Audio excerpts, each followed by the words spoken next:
What's up, everybody? Surly again, and we are here with another horror review. This is actually my second time trying to do this movie. Today, we are going to be talking about the almighty Danzig's Verotika. I can't wait. Okay, so as I said, this is my second time trying to do this. The first time went really bad.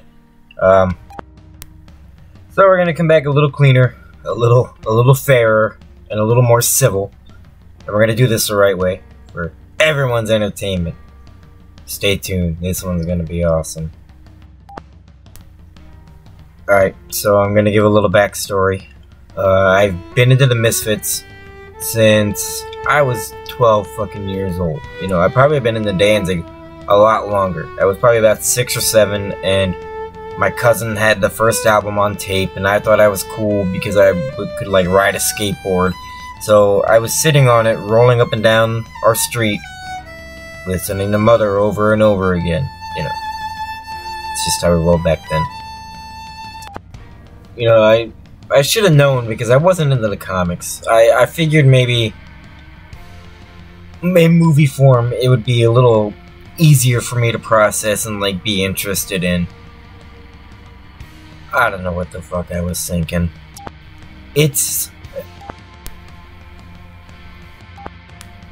Alright, so we're not gonna do this over again. We're gonna talk about good things. Good things. There's a scene in the beginning where I thought it was actually gonna be really promising to begin with, because the host of this movie, her name is Mordella, something like that. I don't know. But if you want to, you can just call her the Lady Belladonna ripoff, because that's kind of what it was. Anyways, she has these, like, claw fingers, and she puts the claw fingers through, like, this chick's eyeballs, and it doesn't make sense, but I was like, oh, okay, well, that was kind of over the top gore. You know, they showed a lot there. I think they spent their whole budget for that movie on, like, that one single scene on how to make this work. That's all I can really...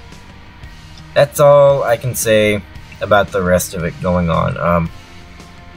The only other good thing I can mention is if you're into it, there is, like... It's very, like, sexually motivated the entire time. We'll get into it, I promise. We're gonna talk a lot about that. But I'm not into that kind of stuff. If you are, that's cool. So that's the only other good thing I can kind of bring to the table. Is if you're into boobs, there's a lot of them. Like, a lot of them. Too many of them. Okay. Alright, so, anyways, this is like an anthology movie. There's 3 stories.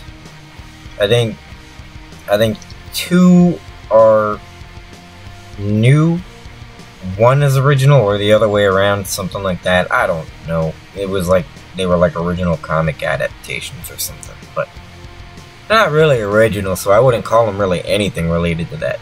Anyways, so, Act 1, Booby Eyes. This is where it all starts. Booby Eyes, she's kind of mad because she has booby eyes, and everybody gets scared of her booby eyes. And I guess in her deep psyche, you know, I don't fucking know. Her booby eyes cry, and, like, a teardrop falls on this spider hanging out on a leaf, and that spider becomes giant and very, like, aggressively rapey. Really weird. Like, that's literally... That's kind of it. It's kind of it for that story. Booby eyes, Spider-Man, French accent, kills people. It's kind of like a bad Pepe Le Pew, but a spider instead. I don't know.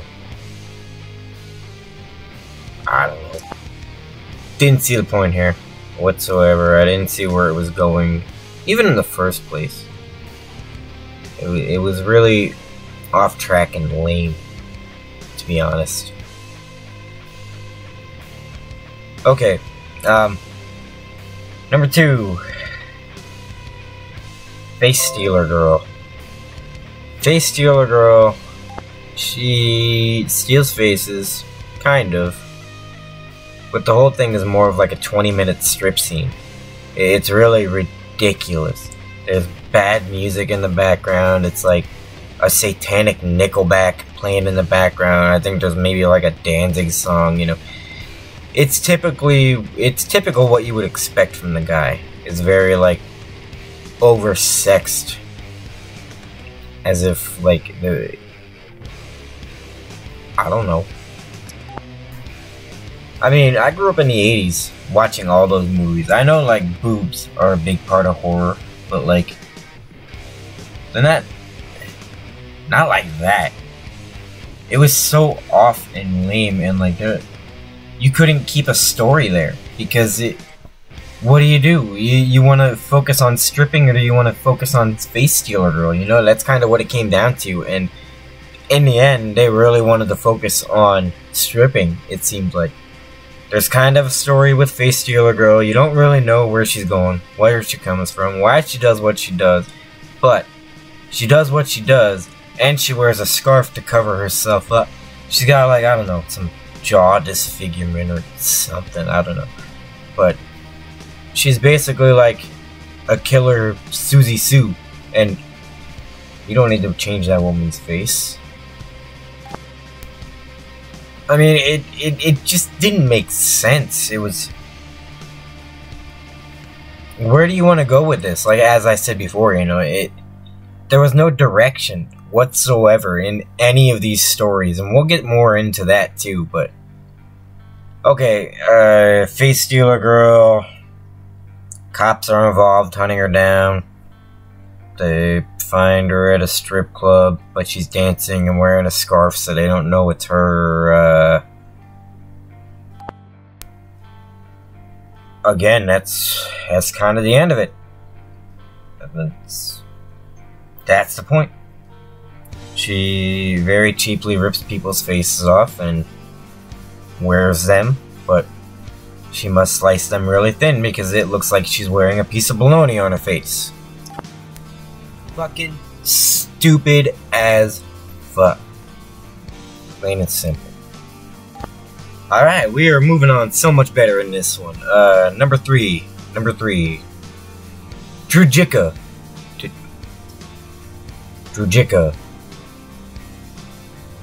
The battery that they couldn't name because of copyright reasons. Plain and simple. That's what it is. It's a fucking ripoff. Alright. Calm down, edgelord. This one was just over the top bad, because you know the story was stolen from someone else, and it still was like... They already made a movie about her, you just kind of tried to create your own thing and like take your own direction, but it was somebody's idea. Not very uncommon for like Glen Danzig, sorry to say. I'll say it again though. It's not uncommon for him to take ideas and call them his own. Whatever. But anyways, yeah, it was pretty direct. You know, like virgin teens, poor people selling off their kids to this chick who kind of like bathes. And I mean like literally bathes. This is a whole nother segment where it just kind of goes nowhere. There's a little bit of gore. And then, honestly, the rest of the time is this fucking chick going like this. All over her body. Just like this. You know, we watched like a whole bath. Like 3 different ones. There's this one point where like they try to get cool and like they make the blood spray like a shower. So she showers in the blood instead. I mean, what?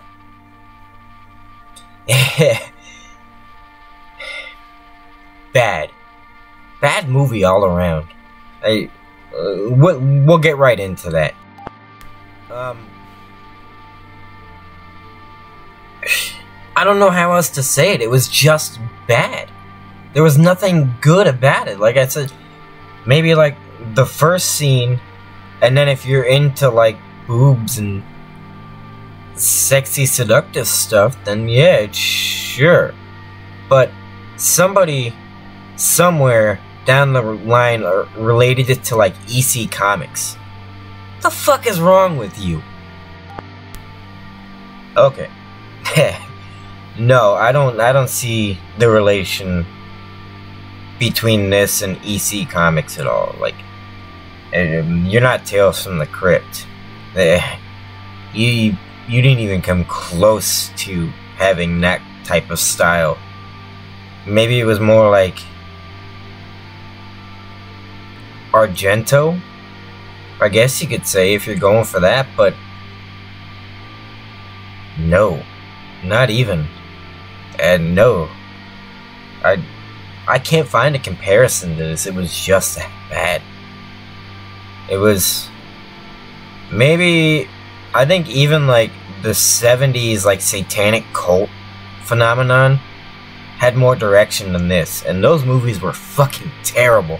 Every last one of them. Never saw one that I actually like got into.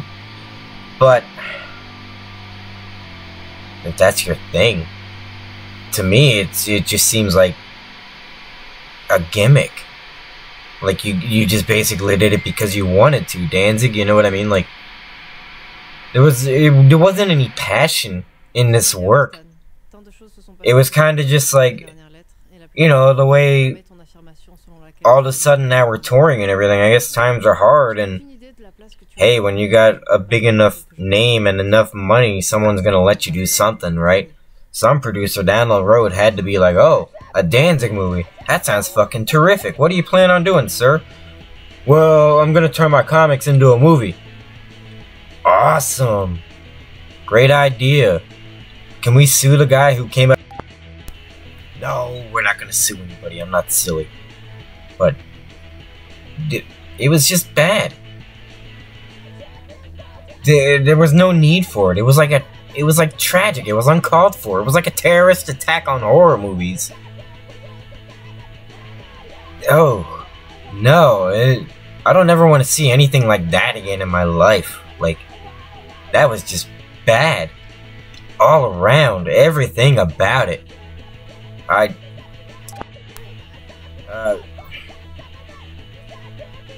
Okay, so I guess I'm supposed to like rate this.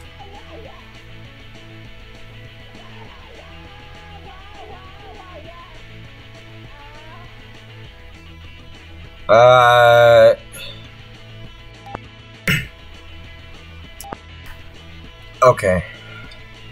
I have to remember that this is Glen Danzig. I have to remember that the guy's kind of a parody, especially in my life. Like, he was cool when I was 15, like, he was the toughest fucking guy in the world, but now he's kind of like, I don't know. He's kind of like the Weird Al of punk rock. He's always doing something silly. But, not in a good way. I don't mean that as like a compliment. It's very drawn out. It's very like, it's cliche. The guy's like this generation's Alice Cooper, but like they're used to Marilyn Manson, so he had to be hard-edged more. Because he wasn't really doing anything in the early 90s. I mean, like, you weren't really selling things until like the mall metal phenomenon came around, maybe like the mid-90s and stuff, you know. Other than that, you had like maybe a video or two. And even then, you weren't like, you weren't Hall of Fame material, so I mean, I'm not even one to complain about acting, but never in my life have I complained about an actor. But this was just bad. This was like improv night at like Shakey's Pizza bad. It was just, It was like Suicide Girls just like wanted to be in a movie and he let them. Because that's basically all it was, you know? Like, I don't know. Never seen acting quite that bad. You know? Yuck. There's no depth anywhere. There's no nothing. There's no point. It's just storytelling. But not in any relatable way to anything I've ever seen. There's no morals to anything. There's no imminent danger. There's no anything. It's just... Maybe that's why it's called Verotika. Because it's not very good. I don't know. Does that sound stupid? Not as stupid as this fucking movie. I don't care. Anyways, okay, a lot shorter, a lot nicer, a lot more civil.